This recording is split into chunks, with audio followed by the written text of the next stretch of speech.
Et donc, la première chose que je vais te poser, Alan, c'est toi, ton expérience, comment toi, tu gères bien ton entreprise aujourd'hui? Bah, en fait, je pense pour bien gérer son entreprise, et souvent c'est un peu une erreur que font les entrepreneurs, c'est de se dire que tout doit être parfait dès le départ.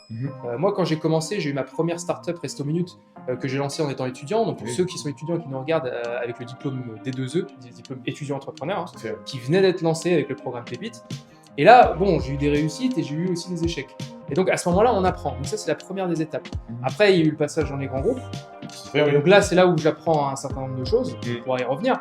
Mais au moment où je reprends la société, c'était en 2020, mon entreprise, on était au bord de la faillite. Oui. Et donc, avant le Covid. Avant le Covid, juste avant le Covid. Voilà, exactement. Faillite avant Covid, donc là, tous les signaux étaient négatifs. Totalement. Et donc, du coup, là, t'es arrivé et... Face au mur, en fait, et l'idée, c'est surtout que quand je pense qu'on est entrepreneur, c'est au moment où tout va mal, et qu'on se base sur ce qu'on a réussi, on arrive à faire quelque chose. Alors après, moi, ce qui m'a beaucoup aidé pour atteindre le succès qu'on a eu maintenant, c'est vraiment les erreurs qui ont été faites sur Resto Minute et le passage dans ces grands groupes. Donc s'inspirer de ce qui s'est passé, avoir le côté face au mur et surtout m'ouvrir, regarder ce qui se passe sur le marché et réussir à faire ce que les autres ont réussi à faire. Tout à fait. Et c'est ce que tu délivres donc du coup aujourd'hui sur la BG Academy, pour vous les entrepreneurs notamment. Exactement. Maintenant, on a parlé de toi. Qu'est-ce que tu vois chez les autres entrepreneurs qui sont bons, mais qui sont aussi moins bons dans le cas où on veut parler de la gestion d'entreprise? En fait, le problème que je rencontre souvent avec les entrepreneurs qu'on accompagne, c'est le fait de... Malheureusement, il y a plusieurs problématiques. La première, c'est de ne pas savoir déléguer. Ça, c'est un vrai problème et ça rejoint un point essentiel, c'est les process de vente, les processus. Et ça, malheureusement, si on ne le fait pas, et c'est ce que font très bien les grandes entreprises, c'est ce qui fait qu'elles sont leaders sur leur marché. Et donc, ça, c'est un problème. Et l'autre problème que je vois souvent, malheureusement, et ça, c'est un comportement qui, malheureusement, me fait un peu de la peine quand je le vois, c'est de me dire que l'entrepreneur, en fait, ferme les yeux, se met des œillères et en fait ne regarde pas ce qui se passe sur le marché et essaye de faire lui-même. Et malheureusement, ça, c'est la pire erreur qu'on puisse faire. C'est un peu ce que j'ai fait avec Resto Minute, donc je vous en veux pas. Mais c'est de me dire, je vais sauver la patrie et au final, j'écoute rien, je fais pas ce qui marche et surtout, je me fais pas accompagner. Moi, je sais que par exemple, sur la Resto Minute, quand j'ai beaucoup avancé, je m'étais fait mentorer par Gilles Motin, le fondateur de Wonderbox. Après, j'avais avancé. Donc, au fur et à mesure, on se fait accompagner, on se fait mentorer, et c'est à ce moment-là aussi qu'on apprend. Moi, je pense que c'est le plus important, c'est vraiment d'apprendre des personnes qui ont réussi dans ce que nous, on veut mettre en place. Voilà, c'est ça le plus important. Et du coup, tu me parlais justement de processus, de pas réinventer la roue, même, on a parlé de ça. Est-ce qu'il y a un problème de processus ? Alors que ce soit en France ou même à l'échelle mondiale, mais est-ce qu'il y a un problème de processus chez les entrepreneurs ? En fait, j'ai envie de te répondre avec une anecdote. J'ai envie de te faire une petite anecdote. C'était aux États-Unis pour t'expliquer. C'était à New York, là, il n'y a pas longtemps, c'est il y a un an. Je suis parti à New York voir un restaurateur. C'est un restaurant indien que je vous conseille, très bon, à côté du One World Trade Center, là où il y avait les deux tours. Et je lui parle, en fait, très sympathique, le restaurateur. Et le gars, en fait, il avait 4 restaurants. Le gars avait 4 restaurants et il m'a parlé et je lui posais la question, mais pourquoi en fait vous êtes là ? Il dit, mais il est là par passion.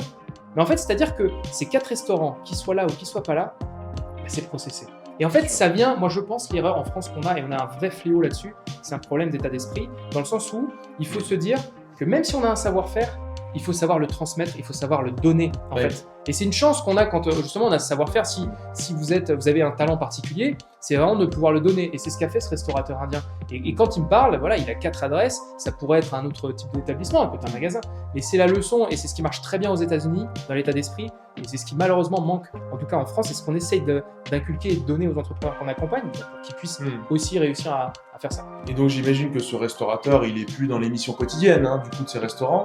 Du coup, la question que je vais te poser, c'est comment on sort de ce côté opérationnel ? Alors, comment on sort ? Il y a 2 étapes fondamentales. La première, c'est d'établir des processus. Alors quand vous établissez des processus, c'est vraiment comme une grande entreprise. C'est-à-dire à ce moment-là, une grande entreprise, c'est ce qui m'avait un peu, je dirais, pas choqué, mais j'ai appris pas mal de choses quand je travaillais chez Air France et Bertrand, qui sont vraiment les leaders dans le marché. Et c'est qu'ils sont très processés. Et souvent, on va dire, ils sont trop processés. Et c'est ce qui manque quand j'ai des petits entrepreneurs, c'est que généralement, ils n'ont pas assez de process. Alors, la process, souvent, on s'en fait une montagne. Alors, c'est vrai que quand on est dans une grande entreprise, souvent, c'est des books, tu vois, de 500 pages. Bien sûr, bah oui. Un truc énorme. Là, quand c'est une petite entreprise, il suffit de simples phrases. Qu'est-ce qui se passe quand on envoie un bon de commande ? Qu'est-ce qui se passe quand on envoie une facture ? Qu'est-ce qui se passe quand en fait, on a signé un contrat ? Comment se passe le mode de paiement ? Etc. Et donc, en fait, ça, c'est la première étape. Et la deuxième étape, ça, c'est le deuxième niveau. Je pense qu'un entrepreneur peut sortir de l'opérationnel avec des processus. C'est-à-dire qu'il va se libérer du temps parce qu'il va mettre des automatisations en place, etc.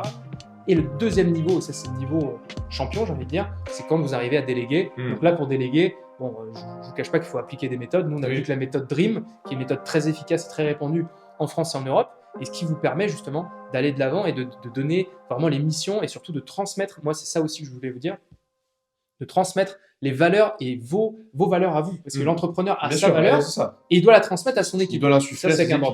Et l'insuffler à son équipe parce que comme tu le dis, en fait, c'est une question d'insuffler et parce qu'on ne peut pas tromper. C'est-à-dire que quand on a un salarié, ça peut marcher pendant un certain temps, mais si on a un certain nombre de valeurs, en fait, le salarié doit le sentir et doit en fait les propager. Si c'est l'empathie, le respect, le courage, la valeur travail, voilà. Après que ce soit des valeurs positives pour que les résultats soient bons, mais en général, c'est ça. Donc du coup, pour toi, pour sortir de le côté opérationnel, il y a deux étapes.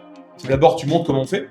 Exactement. Et ensuite, tu dis de faire. Exactement. Bah, en fait, tu es obligé de mettre en place des processus et montrer au départ, que ce soit toi ou un membre de ton équipe fondatrice, par exemple, mais qui montre comment ça se passe pour déléguer. Et déléguer de manière la plus simple possible. Je vois trop souvent des phrases qui sont incomprises.